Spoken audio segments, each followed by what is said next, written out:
नमस्कार बंधुरा आमी छंदा। तो बंधुरा तुम्हादेरके साथे निये आबारो आमी आरो एकटा नतून ब्लग शुरू करलाम। तो आगेर ब्लगटा जारा देखोनी तादेर उद्देश्ये बोलছি प्लिज देखे निओ, ताहले तोमादेर बुझते सुविधा होबे। आर जारा देखेछो तादेर तो बलार कोनो कथाई नेই। तो आमरा चले एसेছি হীরক রাজার দেশে।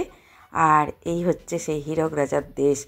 আমরা এখন সিঁড়ি দিয়ে উপরে উঠছি, মানে জয়চণ্ডী পাহাড়ের উপরে।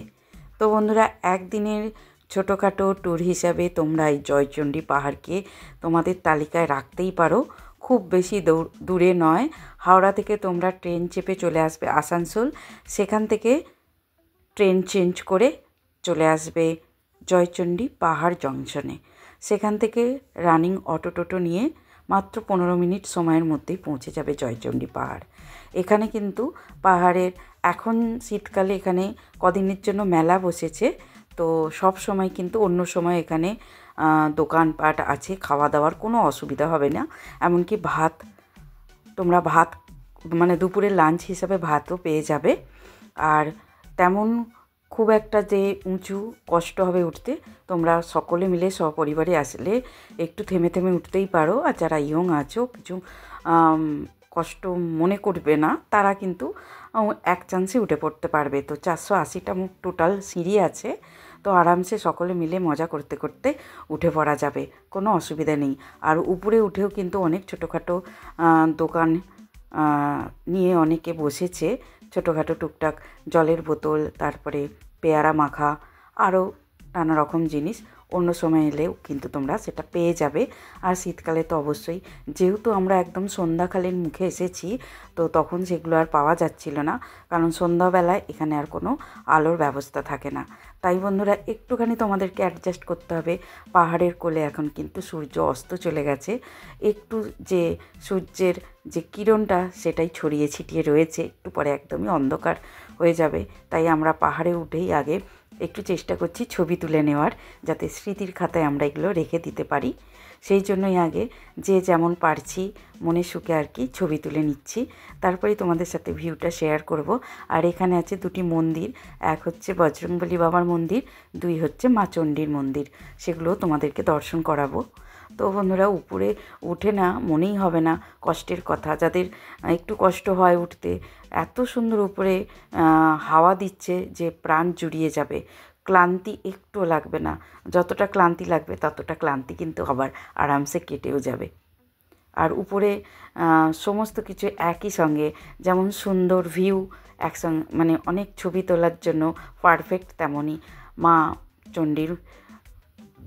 মা চণ্ডীকে দর্শন করে মনটা প্রফুল্ল হয়ে যাবে, সাথে ঠান্ডা ঠান্ডা হাওয়ার মজাটাও নেওয়া যাবে। তো আমরা দেখো সেই জন্যই আর কি প্রথমে এসে একটু ছবি তুলছি। কিন্তু এই যে একটা সূর্য অস্ত যাওয়ার পরে একটা কিরণ ছড়িয়ে থাকে পাহাড়ের কোলে, সেটার জন্য কিন্তু ছবিগুলো মোটামুটি খারাপ ওঠেনি, ভালোই উঠেছে। আর এখনও পর্যন্ত প্রচুর লোক উঠছে। মানে কি বলো তো, অনেকে ভাবে যে এত দূর এলাম আর পাহাড় উঠতে পারবো না, আর এখানে না উঠলে জয়চণ্ডী পাহাড়ে আসার মজাটাই কিন্তু বৃথা হয়ে যাবে। তাই তোমাদেরকে আমি সাজেশান দেব, বিকালের মানে অনেকটা হাতে সময় নিয়ে আসবে সন্ধ্যা হওয়ার আগে।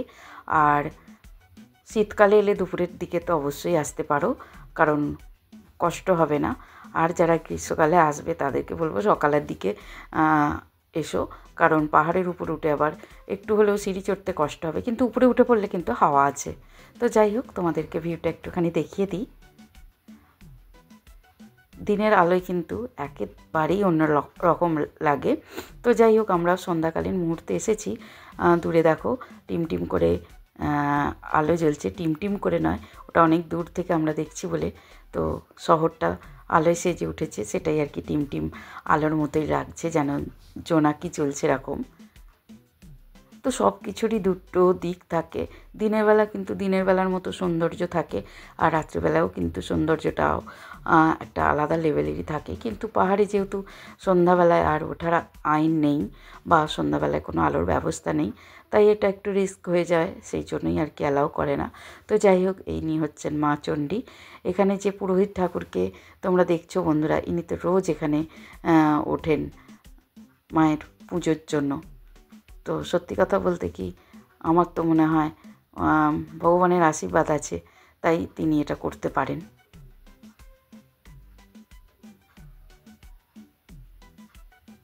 তো এখানে দেখো প্রায় অন্ধকার হব হয়েই গেছে, তবু আমরা কিন্তু ছবি তোলার ছাড়িনি আর কি। কী হয় বলো তো, এগুলোই একটা আনন্দের স্মৃতির মধ্যে রয়ে যায়। তো সেই জন্য আমরা মোবাইলে ফ্ল্যাশ লাইট জ্বেলেও ছবি তুলছি পাগলের মতো। তো এবার বুঝতেই পারছো বন্ধুরা, অন্ধকার হয়ে গেছে, তো পাহাড় থেকে এবার নেমে যেতে হবে আমাদেরকে।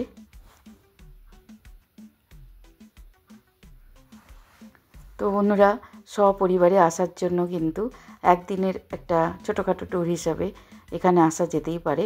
একদম ডাইরেক্ট তোমরা চলে এসো হাওড়া থেকে আসানসোল, সেখান থেকে ট্রেন চেঞ্জ করে জয়চণ্ডী পাহাড় জংশন, প্লাস এখানেই থেকে খাওয়া দাওয়া করে আরও যদি সাইট সিন করতে চাও আর কি, তো এখানে অনেক থাকার ব্যবস্থাও আছে, মানে ছোটোখাটো হোটেল আছে, সেগুলো তোমরা খোঁজ খবর নিয়ে দেখো, পেয়ে যাবে, কোনো অসুবিধা হবে না। আর যারা দিনের দিনই ফিরতে চাও তাদেরকেও বলবো জয়চণ্ডী পাহাড় জংশন থেকে ট্রেন চেঞ্জ করে আসানসোলে গিয়ে সেখান থেকে তোমরা আরামসে বাড়ি ফিরে যেতে পারবে। তো বন্ধুরা দেখো, পাহাড় থেকে নেমে এসে আমরা মেলার মধ্যে চলে এসেছি। আর এখানে কুচো কাচাগুলো, মানে আমার ভাইজির 2 মেয়ে আছে, আমার ছেলে আছে, তো 3 জনে মিলে খুব মজা করছে। এটার মধ্যে উঠেছে মিকি মাউসে আর ব্যাঙের মতো লাফাচ্ছে কেমন দেখো। তো এটাই আনন্দ মজা। তো আরও মজা তোমাদের দেখানো বাকি আছে, তো পুরো ব্লগটার সাথে থেকো আর এনজয় করো। তো বন্ধুরা, এবার আমরা একটা মজার খেলা খেলতে চলেছি, তো দেখো কি খেলছি।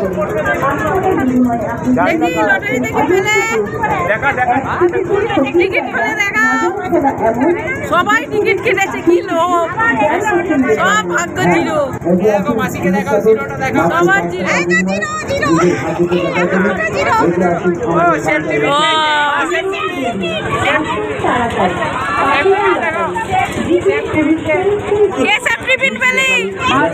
দেখা দেখা গিফট দেখা।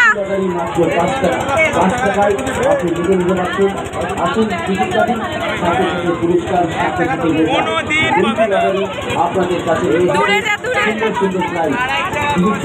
আর জীবন অজস্র পুরস্কার, তাই বলছি এগিয়ে আসুন আমাদের কাউন্টার লক্ষ্য করে আর জিতে নিন অজস্র পুরস্কার মাত্র 5 টাকার বিনিময়ে। তো বন্ধুরা, আমরা মেলার মধ্যে সব থেকে এনজয় করলাম এই জিনিসটাকে, তোমাদের বললাম না আমরা একটা জিনিস খেলেছি, সেটা হচ্ছে আমরা আমাদের ভাগ্য পরীক্ষা করেছি আর কি 5 টাকা দিয়ে। তো আমার বড়মশাই পড়েছে একটা চাবির রিং, আর দিদির আর ভাইজি পড়েছে সেফটি পিন। তো বুঝতেই পারছো আমাদের ভাগ্য কতটা ভালো। আর তারা বাকিরা যারা কেটেছি সব গোল গোল জিরো পেয়েছি। তো এটা জাস্ট একটা মজা, ট্রাই করলাম, এটা একটা দারুণ আমাদের আনন্দ হলো। তো চলো এগিয়ে যাওয়া যাক। ওই যে নাগরদোল্লা ঘুরছে, তো ওটাতে কে কে বসবে দেখা যাক কার সাহস আছে।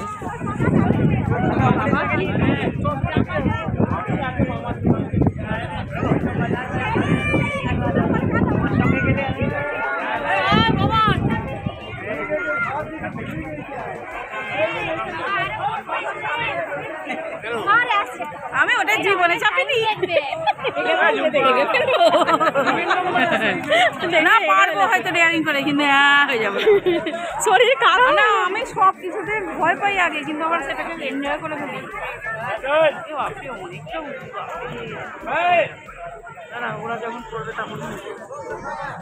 তো বন্ধুরা, আমি তো সাহস দেখাতে পারলাম না, হয়তো পারতামও, তবে সেইভাবে আর এগিয়ে গেলাম না। তো এখানে বাবান, মানে আমার দিদির ছেলে, আমার ছোট জামাই মানে ছোট ভাইজির হাজব্যান্ড, আমার বড়মশাই আর আমার বড় ছেলে গেছে। তো ওদের কালিজার জোর আছে ভাই, ওরা গেছে, এনজয় করুক আর আমরা ওদেরকে দেখে এনজয় করব।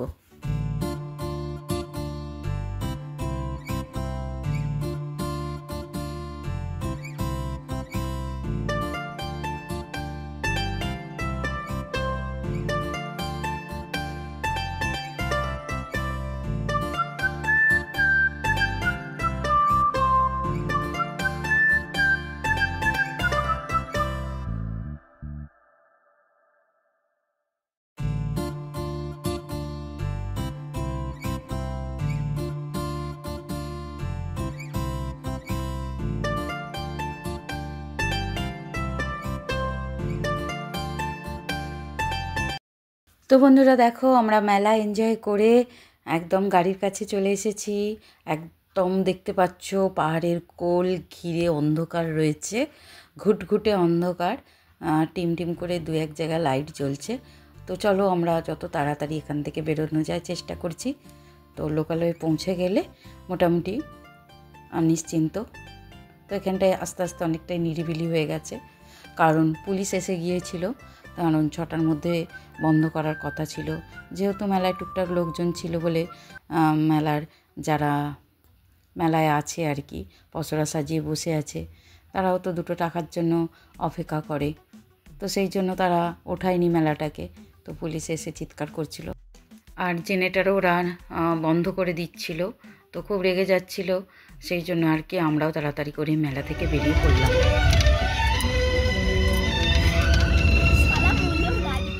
তো বন্ধুরা দেখো আমরা চলে এসেছি ভাইজির ঘরে, আর এখানে এসেই আমরা মুড়ি খাওয়ার জন্য আর কি মুড়ির চাট তৈরি করছিলাম, শসা পেঁয়াজ লঙ্কা এসব দিয়ে। কারণ কি বলো তো, মেলাতে আমাদের তেমন কিছুই খাওয়া হয়নি, তেমন বলতে আমরা কিছু খাইনি, ইচ্ছা করেই খাইনি আর কি, কারণ ইচ্ছা করছিল না মেলায় খাবার তো অনেক কিছুই ছিল। তো যাই হোক, ঘরে এসে এই যে সবাই মিলে মুড়ি খাওয়া হবে, এটা একটাই আনন্দ। তো সেটাই রেডি করা হচ্ছে, তারপর আমাদের ডিনারের ব্যবস্থা হবে। তো ওবেলা তো দেখেইছিলে আমাদের চিকেন ছিল, আগের ব্লগে আমি দেখিয়েছিলাম। তো চিকেনটা কিছুটা রয়ে গেছে, আর কিছু আর একটা অল্প করে করতে হবে। তো আমি বললাম যে বেসন ভেজে সেটা দিয়ে আলু দিয়ে একটা তরকারি করব, তো গরম ভাতের সাথে সেটা খেতে ভালো লাগবে। তো দেখা যাক, আগে মুড়িটা খেয়ে নিই চলো। পড়ায় ফোকাস করো। এটা কি চলছে না, পেঁয়াজি ভাজা। এটা এখানে কি আছে, অর্ধেক ভাজা হয়ে পেটে চলে গেছে। এটা তরকারি প্রিপারেশন, টমেটো এনে সব ধনে পাতা, আর এখানে আছে হচ্ছে আলু কাটা রয়েছে। আর এখানে হবে আমাদের আর ডিনারে হবে হচ্ছে রুটি মাখছে, আর এই যে চিকেন আছে, আর এটা চিকেনটা ওবেলার, এটা কষা চলছে। এটা আর এটা হবে একটা ফালা ফালা তরকারি, আর ভাত আছে ওবেলা। এই যে হাঁড়িতে ভাত রয়েছে, অনেকটা ভাত আছে আমাদের, ভালোভাবে ভেতরগুলো রয়ে যাবে, ভালোভাবে হয়ে যাবে। এখানে একজনের ডিনার চলছে, ওবেলার মাংস আর ভাত দিয়ে। এখানে এরা বকবকম করছে, এখানে পিসি শুয়ে পড়ে ঘুমিয়ে পড়েছে।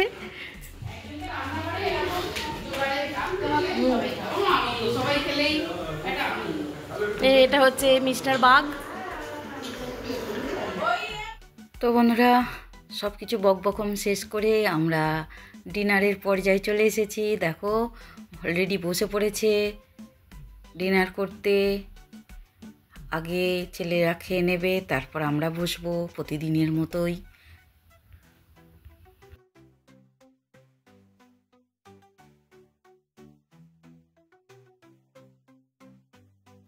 তো বন্ধুরা ছানাপোনাদের খাওয়া হয়ে গেছে, ছেলেদের খাওয়া হয়ে গেছে, এবার আমরা 5 জন মেয়ে মিলে বসে পড়েছি ডিনার করতে। তো চলো ডিনারটা করে নিই আমরা, ততক্ষণের জন্য তোমরাও একটু রেস্ট নিয়ে নাও, আর আমার পরবর্তী ব্লগ দেখার জন্য একটু অপেক্ষা করো। আমি খুব শীঘ্রই নতুন ব্লগ নিয়ে তোমাদের সামনে হাজির হব। তো তার আগে প্লিজ তোমাদের কাছে রিকোয়েস্ট করছি, একটা লাইক করে যেও, আর একটা কমেন্ট করে দিও। আর যারা চ্যানেলে নতুন এসেছো প্লিজ বন্ধুরা চ্যানেলটা সাবস্ক্রাইব করে আমার পাশে থেকে যেও। আর যারা অলরেডি করেছো তাদেরকে তো আমার সব সময়ের জন্য অনেক অনেক ভালোবাসা, অনেক অনেক ধন্যবাদ। তাহলে দেখা হচ্ছে খুব শীঘ্রই নতুন আরও একটা ব্লগের সাথে। ততক্ষণের জন্য টাটা।